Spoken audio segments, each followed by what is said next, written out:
कभी कभी सबसे महंगी चीज वो होती है जो किसी ने अपने लिए नहीं बल्कि किसी और के लिए खरीदी हो।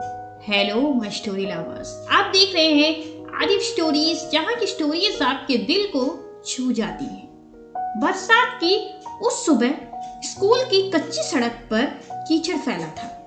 फटे बादल जैसे आकाश से गिरती बूंदें और उसी कीचड़ में एक जोड़ी फटी हुई चप्पल, जिन्हें हर कदम पर संभालते हुए एक दुबला पतला सा छोटा बच्चा चल रहा था। उसका नाम किसी रजिस्टर में दर्ज नहीं था, पर उसकी आंखों में दर्ज था एक बड़ा सपना, अपनी बहन को कभी रोते ना देखने का सपना। वो तीसरी बार मोची के पास आया था। मोची ने चप्पल उठाकर देखा जैसे कोई डॉक्टर किसी मरीज की नब्ज देखता है। फिर सिलवानी है? मोची ने पूछा। बच्चे ने सिर हिलाया। आवाज नहीं निकली, बस आंखें झुकी रही। अब तो चमड़ा भी थक गया है, मोची बोला। बच्चा मुस्कुराया, वो मुस्कान जो हालात से नहीं हौसले से जन्म लेती है। बस थोड़े दिन और चल जाए, उसने कहा। मेरी बहन को स्कूल जाना है ना। बहन को क्या पता था कि हर बार चप्पल सिलवाने के पैसे बच्चे ने अपने हिस्से की रोटी काट कर जमा किए हैं। उसे क्या मालूम था कि वो नई चप्पल जिस पर वो इतरा कर चलती है असल में किसी की पढ़ाई का रास्ता भी है। घर छोटा था, दीवारों पर नमी और सपनों पर धूल थी। माँ सुबह सुबह दूसरों के घर बर्तन मांजने जाती और शाम को थकी देह के साथ लौटती। पिता का साया तो कब का उठ चुका था।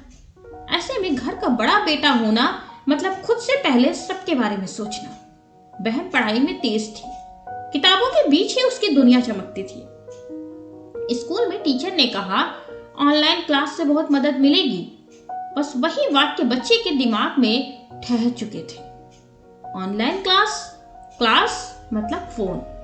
फोन घर में था ही नहीं। किसी ने उधार देने का वादा किया था, पर रोज रोज मांगना आत्मसम्मान को चुभता था। बच्चे ने हिसाब लगाया, अगर कुछ महीनों तक मेहनत की तो शायद एक दिन बहन के पैरों में नई चप्पल देख माँ की आंखें भर आई। कहाँ से आई? भैया लाए हैं, बहन ने खुशी से कहा। माँ ने बेटे की ओर देखा। उसकी चप्पल फिर से सिली हुई थी, धागा बाहर झांक रहा था। माँ ने कुछ कहना चाहा, पर बेटे ने बात बदल दी।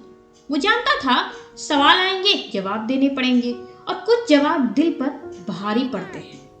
दिन बीतते गए। बच्चा सुबह अखबार बांटता, दोपहर में छोटी मोटी मजदूरी और शाम को पढ़ाई।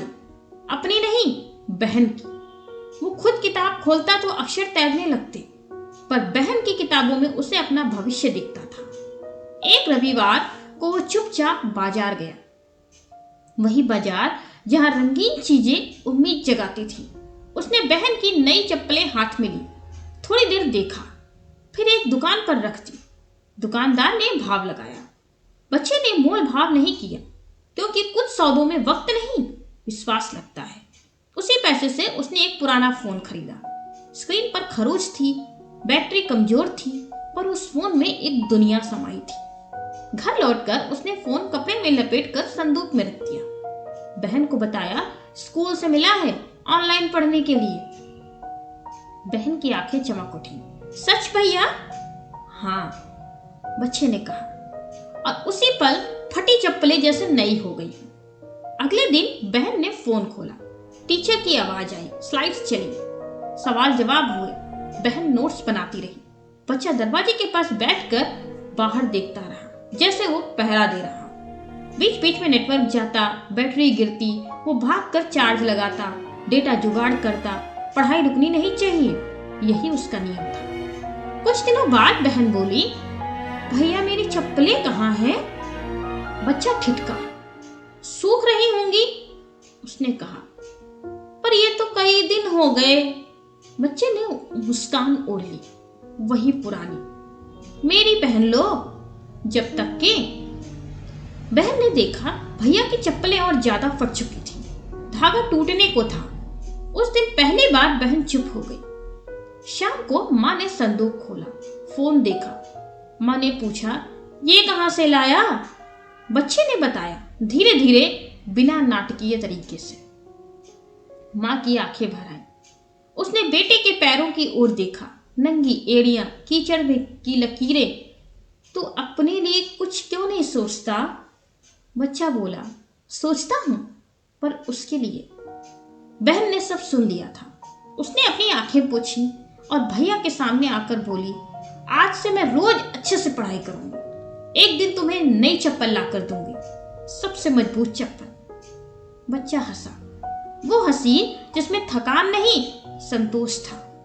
रात को बारिश फिर आई। उसी कच्ची सड़क पर कीचड़ फिर फैला, पर इस बार फटी चप्पलें किसी बोझ की तरह नहीं लगी, क्योंकि उस घर में एक पुराना फोन चमक रहा था और उसके साथ एक भविष्य। सो फ्रेंड्स, आज का सवाल ये है कि अगर किसी की पढ़ाई आपके आराम से बड़ी हो जाए तो आप क्या चुनेंगे, नई चप्पल या किसी और का उजला कर? तो फ्रेंड्स, कमेंट करके जरूर बताइएगा आपको हमारी ये कोशिश और हमारी आदिम स्टोरीज की कहानियाँ कैसी लगती है।